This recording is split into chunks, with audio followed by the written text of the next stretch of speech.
بسم اللہ الرحمن الرحیم اللہم نحمدک کما ترضی و نصلی علی حبیبک و آلہ کما یرضی و نحب محبوبک کما ارتضی اما بعد صلی اللہ علی حبیبی محمد و آلہ وسلم۔ ناظرین محترم، ہم انشاءاللہ ایک سلسلہ شروع کر رہے ہیں جس میں ہم انشاءاللہ اپنے نبی پاک امام الانبیاء خاتم النبیین جناب حضرت محمد رسول اللہ صلی اللہ علیہ وآلہ وسلم کی ذات مبارک کی سیرت مبارک بیان کریں گے انشاءاللہ، اور یہ ہمارے اس چینل پر عنوان ہوگا سیرت النبی صلی اللہ علیہ وسلم۔ آپ جو ہے باوضو اس کو ہمیشہ سماعت کیجیے، اور انشاءاللہ آج ہم اس کی پہلی ویڈیوز بنا رہے ہیں۔ اس سے پہلے اگر آپ نے ہمارا چینل سبسکرائب نہیں کیا تو سبسکرائب کریں اور بیل کو دبائیں اور آل پریس کریں، ویڈیو کو لائک کریں، شیئر کریں اور کمنٹس کریں تاکہ آنے والی ویڈیوز کا نوٹیفیکیشن آپ کو وقت پر پہنچ سکے۔ تو آئیے شروع کرتے ہیں۔ آپ صلی اللہ علیہ وسلم کے غزوات میں اور ان کے ضمن میں بعض دوسرے مشہور واقعات بترتیب جو ہے سن کے اعتبار سے، یعنی سال کے اعتبار سے، ہم انشاءاللہ ہر سن کے اعتبار سے جو مشہور واقعات ہوئے اور آپ صلی اللہ علیہ وسلم نے جو غزوات یعنی جنگیں لڑیں تو ان کا انشاءاللہ مختصر اور اجمالی جو ہے ہم بیان کریں گے انشاءاللہ، اجمال اور خلاصہ بیان کریں گے۔ تو آپ صلی اللہ علیہ وسلم نے مدت اقامت جو آپ کی ہے، اقامت مدینہ طیبہ میں اقامت کی مدت یعنی رہائش مبارک کی مدت جو ہے وفات تک، وہ 10 سال 2 مہینے ہیں۔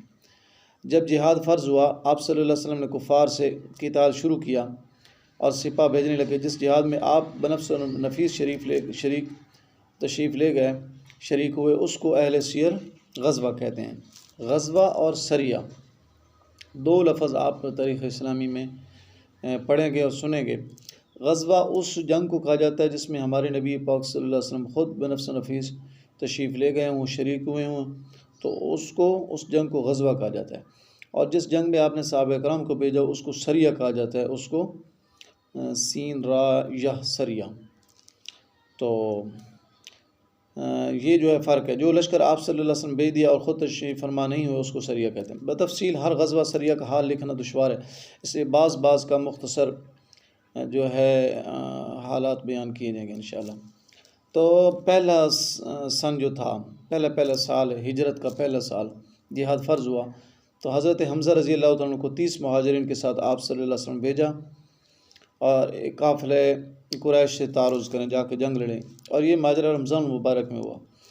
اور حضرت عبیدہ بن الحارث رضی کو 60 مہاجرین کے ساتھ بطن رابغ کی طرف شوال میں آپ نے روانہ فرمایا، اور حضرت سعد بن ابی وقاص رضی اللہ عنہ جن کی مزار چین میں ہے، ہمارے شیخ، ہمارے پیر و مرشد صاحب وہاں تشریف لے گئے، تو حضرت سعد بن ابی وقاص رضی اللہ عنہ یہ ہمارے نبی پاک صلی اللہ علیہ وسلم کے ماموں زاد صحابی ہیں، یعنی ملویر ہیں، اور جو ہے ان کی آواز تھوڑا اونچی تھی۔ غزوہ احد میں جس وقت ابتداً کچھ شکست ہوئی، صحابہ کرام نے پہاڑی چھوڑ دی، تو اس میں جب صحابہ کرام منتشر ہوئے تو حضرت سعد بن ابی وقاص رضی اللہ عنہ خبر پھیل گئی تھی کہ ہمارے نبی پاک صلی اللہ علیہ وسلم کو نعوذ باللہ شہید کر دیا گیا۔ تو حضرت سعد بن ابی وقاص رضی اللہ تعالیٰ عنہ اس وقت جو ہے ان کی بلند آواز تھی، تو زور سے انہوں نے صحابہ کرام کو بلایا کہ ہمارے نبی پاک صلی اللہ علیہ وسلم الحمدللہ خیریت سے ہیں، آپ واپس آ جائیں۔ تو جس وقت کفار مشرکین حملہ کرتے تو حضرت سعد بن ابی وقاص تیر اندازی کرتے، تو ان کافروں پہ اتنا تیر اندازی کی تو حتیٰ کہ ہمارے نبی پاک صلی اللہ علیہ وسلم نے یہاں تک فرمایا کہ فدا کا ابی و امی، کہ اے سعد میرے ماں باپ تجھ پر قربان ہو، خوب ان پر تیر اندازی کرو۔ سبحان اللہ، یہ وہ صحابی ہیں جن کو یہ اعزاز نصیب ہے کہ جن کے متعلق ہمارے نبی پاک صلی اللہ علیہ وسلم نے فرمایا کہ میرے ماں باپ آپ پر قربان ہوں، تو یہ اعزاز صرف انہی صحابی کو نصیب ہے۔ تو حضرت سعد بن ابی وقاص رضی اللہ عنہ جن کی مزار چین میں ہے، ان کو بھی 20 مہاجرین کے ساتھ آپ نے خرار کی طرف بھیجا، ایک جگہ ہے جوفہ کے قریب، ذی قعدہ میں روانہ کیا۔ قافلہ قریش سے تعرض کریں، یہ سب سریے تھے، یہ یعنی صحابہ کرام کو آپ نے بھیجا۔ پھر سفر میں غزوہ ابوا واقع ہوا، سفر المظفر میں، اس میں خود تشریف فرما ہوئے ہمارے نبی پاک صلی اللہ علیہ وسلم۔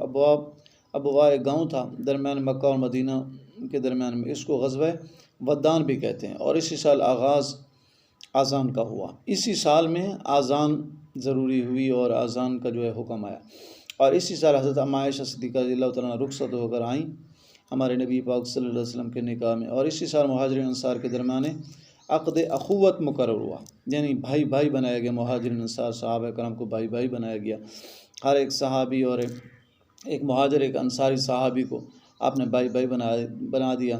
اور سیدنا علی بن ابی طالب علیہ السلام بچ گئے، اور سیدنا علی کرم اللہ وجہ نے عرض کی یا رسول اللہ صلی اللہ علیہ وسلم میں کن کا بھائی ہوں؟ تو ہمارے نبی پاک صلی اللہ علیہ وسلم نے ارشاد فرمایا تھا انت اخی فی الدنیا والآخرہ، علی تم دنیا آخرت میں میرے بھائی ہو۔ سبحان اللہ۔ انشاءاللہ ہم مزید سنوار جو ہے واقعات بیان کریں گے۔ اللہ تعالیٰ سے دعا ہے کہ اللہ تعالیٰ میرا آپ کا حامی و ناصر ہو۔ انشاءاللہ ملاقات کرتے ہیں اگلی ویڈیوز میں، تب تک کے لیے اجازت دیجیے، اللہ حافظ، السلام علیکم ورحمۃ اللہ۔